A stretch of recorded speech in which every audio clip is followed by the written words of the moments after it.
বন্ধুরা, আমাদের এখানের মানুষজন মানে বাংলাদেশের মানুষজন এত খারাপ, এত নিকৃষ্ট মনের হয়, এটা আসলে বহু ক্ষেত্রেই প্রমাণ করে দিয়েছে।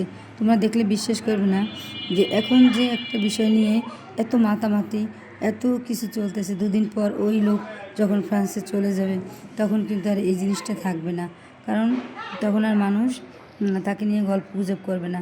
আর ওই যে রিয়ামণি, সে যে কোথায় চলে যাবে, তার কোথায় পেজ থাকবে, কোথায় তার কোয়ালিটি থাকবে, কোথায় তার ভাইরাল থাকবে, তখন মানুষ এমনিতেই নিস্তেজ হয়ে যাবে। এখন উনি যতদিন বাংলাদেশে আছে ততদিন সবাই তাকে নিয়ে একটা মজা করার জন্য, ভিউজ পাওয়ার জন্য এবং তার সব কিছু ভিউজ পাওয়ার জন্য এই কাজটা করতেছে। কিন্তু এর চেয়ে নোংরা কাজ আর হয় না। একটা মানুষ ফুল নিয়ে তার সাথে দুটো কথা বলেছে, তাতে তো এত কিছু হওয়ার কথা না।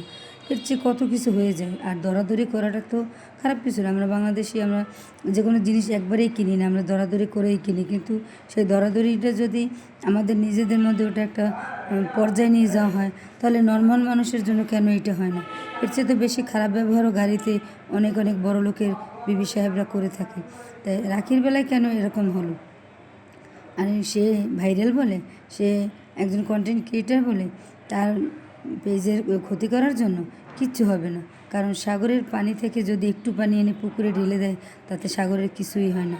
সাগর সাগরের জায়গায় থাকে, পুকুর একটা সময় শুকিয়ে যায়। অতএব বন্ধুরা, সবাই এইসব সমালোচনা আলোচনা এগুলো বাদ দিয়ে নিজের কাজ করো, নিজে কীভাবে উন্নতি করবে সেগুলি করো। অন্যের চরকায় তেল দিয়ে তোমার কোনো লাভ নেই। তোমার চরকায় তুমি তেল দাও, কারণ তোমার চরকায় তেল না থাকলে তোমার গাড়ি চলবে না, তাদের গাড়ি ঠিকই চলবে। ডাঙায় থেকে কুমিরের সাথে লড়াই করে কোনো লাভ নেই।